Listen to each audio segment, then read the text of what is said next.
diletakkan di segitiga. Jadi ibu kota negara baru itu di antara Samarinda dan Balikpapan. Dan saya tahu itu lokasi Pasir Penajam dan di situ ada Bukit Soeharto, maka sekitar itulah yang akan dibangun ibu kota negara baru. Lanjut Mas Nurul. Nah, ini sebenarnya mengapa saya katakan tadi bahwa pembangunan ibu kota negara Nusantara menjadi gravitasi ekonomi baru atau pusat gravitasi ekonomi baru yang akan menghilangkan kesenjangan antar wilayah dan antar golongan. Kalau kita lihat di peta ini, maka calon ibu kota negara baru kita itu terletak di tengah-tengah di antara pulau-pulau Nusantara. Itu salah satu alasan, menurut teori ekonomi, sebuah pertumbuhan baru, akan menjadi magnet yang menarik dari pulau-pulau di sekitarnya. Menarik dari Sumatera, menarik dari Jawa, menarik dari Sulawesi, Maluku, dan menarik juga dari Brunei, dari Malaysia, dari Thailand. Maka maka ibu kota negara baru ini akan menjadi pusat gravitasi ekonomi baru. Artinya akan sebagaikan sebuah magnet yang akan menarik semua sumber daya yang ada di sekelilingnya, sehingga menggairahkan baik secara ekonomi global, ekonomi Nusantara, ekonomi kewilayahan ASEAN, maupun secara khusus ekonomi masyarakat Kalimantan dan lebih khusus lagi Kalimantan Timur. Nah, ini nanti kita bisa baca. Kemudian yang berikutnya, gravitasi ekonomi baru itu juga, slide berikutnya Mas. Nah, salah satu pertimbangan mengapa dibangun di Pasir Penajam, tadi di caption yang tadi tidak usah saya bacakan satu persatu, nanti dibaca sendiri. Karena Jokowi ingin membangun sebuah ekosistem 3 kota sebagai penggerak ekonomi masa depan. Jadi kalau kita lihat yang di bawah itu, di bawah sebelah kanan, itu adalah kota Balikpapan, dan di atasnya itu adalah kota Samarinda.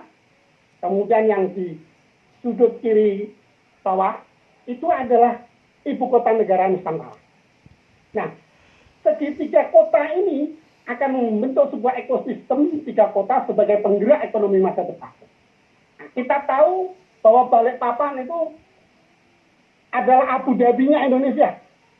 Karena di sana penduduk aslinya jumlahnya lebih sedikit daripada pendatang. Dan di Balikpapan orang sangat permisif dengan orang asing. Orang yang tidak satu etnis, orang yang tidak satu agama. Sehingga diharapkan konflik keagamaan dan konflik kesukuan di ibu kota negara baru nanti tereliminasi. Nah, kita tahu bahwa Samarinda adalah peninggalan sejarah kerajaan Kertanegara, seperti disampaikan oleh Kanjeng Norman tadi, bahwa sebenarnya Nusantara ini adalah berdiri di atas bekas-bekas kerajaan Nusantara. Sebenarnya bukan bekas ya, atas persetujuan dan sepakat dari raja-raja Nusantara untuk membentuk Negara Kesatuan Republik Indonesia. Jadi, kalau Nusantara tadi dikenal sebagai Sumpah Mahapati Gajah Mada dalam buku karangan untuk Prapanca, Negara Kertagama, maka Samarinda itu sebenarnya adalah sebuah kerajaan yang juga mencetuskan Nusantara. Sehingga orang yang bilang bahwa menggunakan nama Nusantara untuk nama ibu kota negara baru adalah Jawa sentris, itu tidak benar. Karena yang namanya Nusantara itu sebenarnya adalah wilayah di luar Pulau Jawa justru, bukan Pulau Jawanya. Nah, ekosistem 3 kota sebagai penggerak ekonomi masa depan inilah nanti yang akan mewarnai corak ekonomi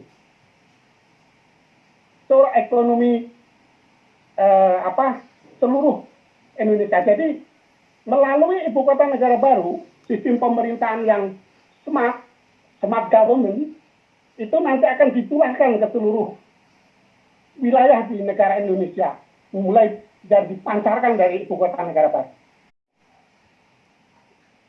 Nah, dari sebuah simulasi dampak ekonomi pemindahan ibu kota negara itu nanti, kita lihat bahwa posisi ibu kota negara baru di Kalimantan Timur itu nanti akan membelah Provinsi Kalimantan itu menjadi dua.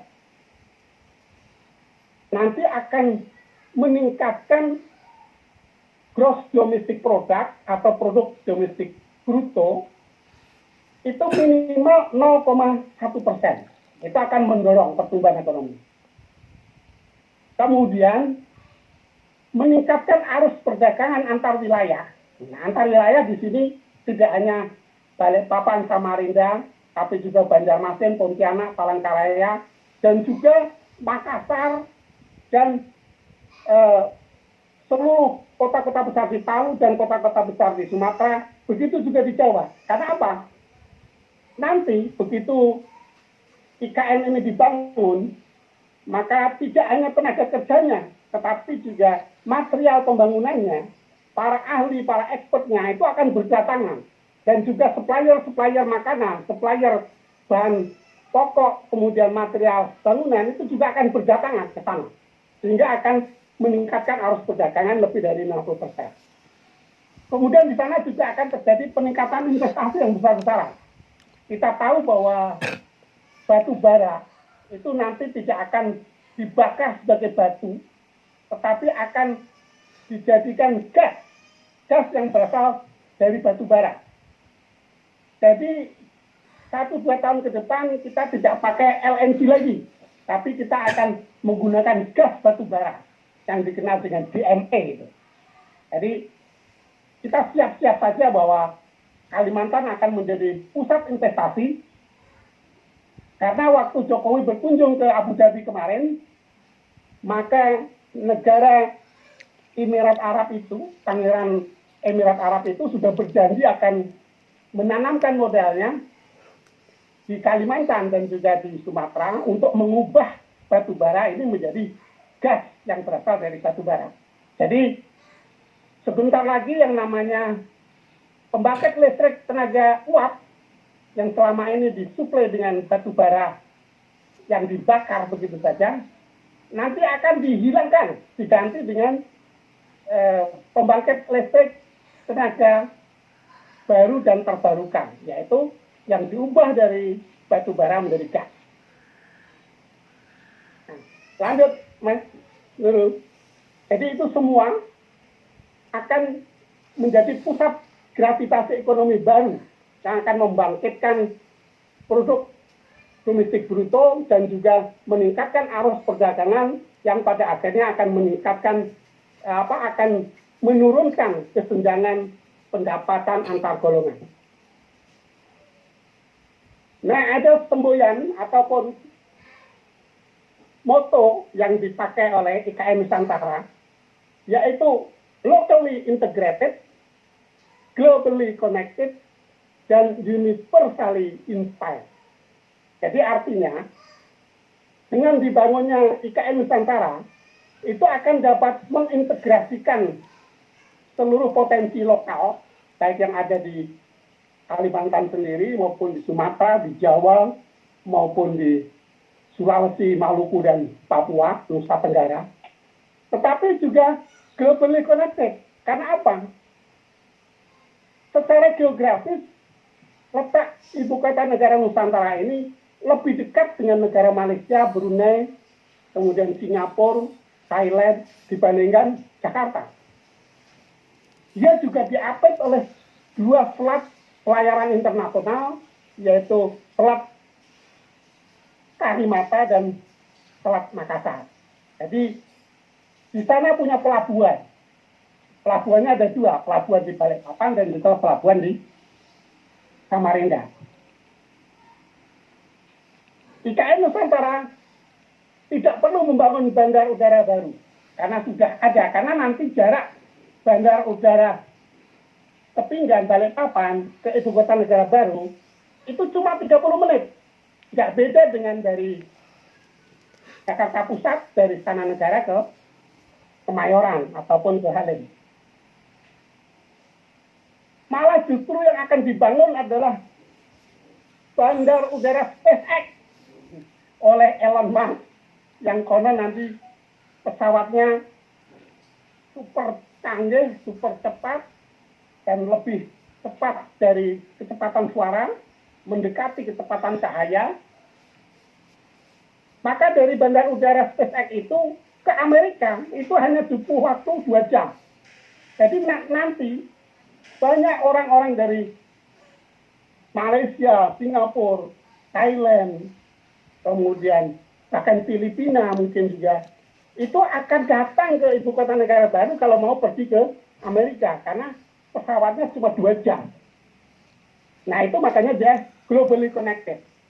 Kemudian universally inspired. Jadi ini nanti akan menginspirasi keseluruhan. Jadi dari kota IKN Nusantara yang menggunakan konsep smart city dan cara kerja yang canggih dengan teknologi tinggi, dengan sedikit menggunakan tangan-tangan manusia diganti dengan artificial intelligence, maka dengan begitu mental pegawai negeri, mental bangsa Indonesia dengan sendirinya berubah. Tidak seperti yang sekarang, Jokowi sudah berteriak-teriak dari tahun 2014, mental bangsa kita masih tetap begini-begini saja. CCTV. Di sana ada smart energy, baik itu dengan tenaga matahari maupun listrik yang diperoleh dengan tenaga gas. Kemudian smart people, karena sudah dikatakan tadi bahwa akan terjadi transformasi mental, transformasi budaya kerja, transformasi penggunaan teknologi kerja. Jadi orang itu nanti di sana semua kerja dengan sistem komputer. Kemudian smart health, jadi kesehatannya juga demikian. Smart home, masing-masing rumah nanti ya, kalau kita sekarang lampu-lampu di jalan itu dimatikan secara manual, maka nanti dia otomatis. Begitu matahari muncul, listrik jalan akan mati. Kemudian smart mobility, jadi fasilitas umum, kendaraan transportasi umum akan menggunakan teknologi yang cerdas, yaitu autonomous maupun menggunakan tenaga listrik. Nah itulah diharapkan ini akan dicontoh. Otomatis ini akan menyebar ke kota-kota besar lainnya di sekitarnya dan di seluruh Indonesia. Jadi tidak usah capek-capek seperti sekarang, disuruh menghemat energi, disuruh jalan kaki, disuruh industri yang hijau, tapi nanti dengan sendirinya akan meniru apa yang akan dibangun di IKN Nusantara. Lanjut. Nah, banyak orang yang bertanya, dan banyak juga orang yang tidak setuju pembangunan IKN Nusantara, ibu kota negara baru, dengan alasan memakan biaya yang besar, 466 triliun. Dia bilang bahwa dengan dana 466 triliun bisa digunakan untuk membuka lapangan kerja, untuk menggerakkan ekonomi real. Nah itu yang ngomong itu orang pinter atau goblok. Ya otomatis kalau ada investasi 466 triliun, otomatis akan terjadi lapangan pekerjaan terbuka selebar-lebarnya. Mana ada kota itu dibangun oleh jin, kan enggak? Yang bangun juga manusia. Maka dengan adanya investasi 466 triliun itu, maka akan berbondong-bondonglah tenaga kerja, expert maupun alat-alat pembangunan, teknologi, itu semua akan datang ke kota baru itu untuk membangun ibu kota negara baru. Itu juga menggerakkan ekonomi. Itu juga membuka lapangan kerja. Itu juga memulihkan ekonomi nasional yang sekarang sedang dilanda oleh pandemi. Jadi kalau ada yang mengatakan bahwa menggunakan dana PEN 78 triliun tahun 2022 ini untuk membangun ibu kota negara baru adalah kejahatan besar. Nah, itu saya sebut aja yang ngomong adalah Faisal Basri. Padahal artinya Faisal Basri adalah orang pemerintah, menjadi komisaris di bank. Tapi kakaknya ngomongnya selalu menghantam pemerintah dan mengatakan itu adalah kejahatan besar. Loh kok kejahatan? Bagaimana kejahatan? Memangnya dengan investasi di ibu kota negara baru itu, uangnya itu menjadi abu? Kan tidak. Uang itu kan tetap juga menetes ke bawah, yaitu kepada para penggerak pembangunan di sana, termasuk juga SDM-SDM-nya, tenaga-tenaga kerjanya. Jadi nggak ada namanya kejahatan besar. Itu juga memulihkan ekonomi nasional. Nah, apalagi kalau dana 466 triliun itu dibandingkan dengan kebutuhan Jakarta untuk layak menjadi ibu kota, itu kurang lebih dibutuhkan dana 571 triliun. Itu baru layak. Nah, jadi kalau ada yang mengatakan bahwa Jokowi memindahkan ibu kota negara baru dari Jakarta ke Pasir Penajam Utara, itu ada lari dari tanggung jawab, lari dari sebuah solusi, itu tidak betul.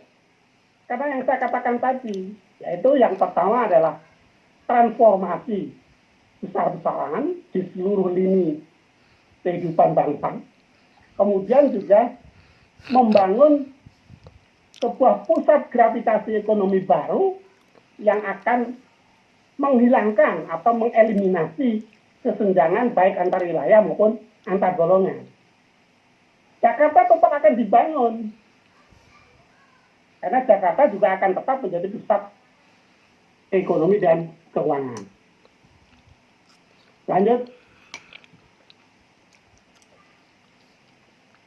Nah, ini skema pembiayaan sudah yang lalu, bahwa pada intinya pembangunan ibu kota negara Nusantara itu berasal dari 3 skema, yaitu skema yang 100% dibiayai oleh APBN, kemudian skema yang 100% dibiayai oleh swasta, investasi, ya. Kemudian yang ketiga adalah skema kerjasama antara badan usaha dan pemerintah. Jadi sebenarnya porsi negara, porsi uang negara yang akan digunakan untuk secara murni ya dari APBN untuk membangun ibu kota negara baru itu nggak lebih dari 19,2%, artinya kurang dari 20%. Jadi yang kalau kemarin ada video yang viral, yang Edi Mulyadi yang sekarang dikejar-kejar polisi itu, bahwa katanya rencana jahat Jokowi memindahkan ibu kota negara baru dengan menjual gedung-gedung yang strategis di segitiga emas, di mana, di situ, di sana. Itu adalah omongannya setan. Jadi saya katakan bahwa Edi Mulyadi itu setan. Jadi jangan percaya, karena sifat bangsa Indonesia tadi, 6 diantaranya itu dimiliki semua oleh Edi Mulyadi. Hipokrit, lari dari tanggung jawab, dan segala macam tadi, jangan dipercaya. Dan insya Allah sebentar lagi Edi Mulyadi itu ditangkap. Tidak ada satupun aset negara yang dijual. Yang ada adalah dioptimalkan. Jadi Menteri Keuangan itu akan mengoptimalkan aset-aset yang di Jakarta ini untuk memberikan sumbangan pembangunan di itu yang namanya kerjasama antara badan usaha dan pemerintah. Misalnya gedung kementerian yang tadinya terdiri dari 20 tingkat, maka untuk karena banyak pegawainya yang dipindahkan dan banyak yang menggunakan smart government, maka nanti banyak lantai yang kosong. Mungkin yang ditempati hanya 5 lantai, sedangkan yang 15 lantai itu didaya gunakan kerjasama dengan pihak swasta. Nah, seperti bekas gedung DPR yang begitu megah, itu tidak akan dijual, tapi dikerjasamakan. Ya mungkin siapa yang mampu. Ya kalau sampean mampu ya ambil aja. Tapi kalau nggak mampu ya jangan marah kalau orang lain yang ngambil. Karena nanti mungkin akan diambil oleh pengusaha-pengusaha besar untuk tempat pameran-pameran, untuk pertunjukan-pertunjukan, dan mungkin paling kecil ya untuk tempat pesta-pesta perkawinan. Nah, apa saja yang akan dibiayai dengan biaya APBN? Sudah pasti istana negara, kemudian gedung-gedung kementerian lembaga, kemudian kompleks TNI dan Polri, dan juga penyediaan lahan untuk kedutaan-kedutaan besar. Jadi nanti semua kedutaan besar itu diberikan tanah gratis kapling oleh negara, tapi diatur. Tidak seperti sekarang di Jakarta, kedutaannya itu mencar-mencar dan mereka mencari sendiri-sendiri. Maka nanti ada satu kompleks yang namanya kompleks kedutaan. Tanahnya disediakan oleh pemerintah, tapi masing-masing negara membangun. Nah, begitu juga dengan kantor-kantor di luar kementerian lembaga tadi ya, mungkin UPT-UPT-nya, itu diberi kesempatan kepada badan usaha untuk membangun. Diberi konsesi umpamanya 20 tahun dengan model BOT, misalnya bangun, operate, transfer, build, operate, transfer, atau juga mereka membangun, kemudian ditransfer, kemudian dioperasikan bersama-sama. Jadi itu skemanya begitu. Jadi memang betul yang dikatakan Edi Mulyadi, ada skema yang nanti gedung itu dibangun oleh pihak swasta, tapi tanahnya tanah negara, gitu kan. Kemudian diberi konsesi sekian lama. Gedung jadi, pemerintah menggunakan gedung itu dengan membayar sewa kepada mereka. Dan tidak ubahnya dengan membangun jalan tol sekarang. Siapa yang lewat, maka membayar jalan tol. Tapi nanti pada suatu masa, konsesinya sudah habis, maka itu seluruhnya diserahkan kepada pemerintah. Nah, sedangkan yang bersifat murni investasi swasta, mungkin mereka yang ingin membangun rumah sakit, membangun perguruan tinggi swasta, membangun apartemen, membangun kompleks perumahan, itu semua diserahkan 100% swasta. Ya itulah skema pembiayaan. Tidak ada yang namanya aset seperti bekas istana negara dijual, bekas gedung kementerian dijual, nggak ada itu betah semua. Edi Mulyadi boleh itu tiap hari ngantongin apa itu dosa untuk bekal tiketnya ke neraka itu kali. Saya kan lanjut, dikatakan bahwa pembangunan itu tidak sekaligus, tidak hanya zamannya Jokowi saja. Ada 3 tahap, yaitu tahap 21 kemarin membangun infrastruktur sampai 2024. Nanti insya Allah istana negara sudah jadi di sana. Kemudian dari tahap 2025 sampai tahun 2029 dan juga tahun 2030 sampai 2045. Jadi di sana ada namanya kawasan perluasan IKN yang 200.000, itu nanti yang 56.000 hektar itu di luar kewenangan badan otorita. Nah, kalau seperti sekarang namanya Ring 1 di Jakarta, termasuk Monas, itu adalah di bawah kewenangan sekretariat negara. Makanya Formula E gagal diselenggarakan di Monas, karena izin untuk menggunakan Monas di luar peruntukannya itu bukan kewenangan gubernur, tapi adalah kewenangan sekretariat negara. Nah, seperti itu juga nanti di kawasan Indonesia, di kawasan IKN Nusantara. Nah, kemudian kawasan perluasan yang lebih dari 200.000 hektar dan bahkan lebih luas lagi nanti itu dibangun secara bertahap sampai tahun 2045. Oleh karena itu visi Jokowi adalah mengubah ke arah yang baik, artinya transformasi bangsa secara besar-besaran menuju Indonesia Maju 2024 dan menggait atau meraih Indonesia Emas tahun 2045. Nah inilah visi yang akan di. Hanya sekian mungkin paparan saya. Nanti mungkin kalau ada pertanyaan ataupun tanggapan silakan disampaikan pada sesi tanya jawab. Terima kasih. Assalamualaikum warahmatullahi wabarakatuh.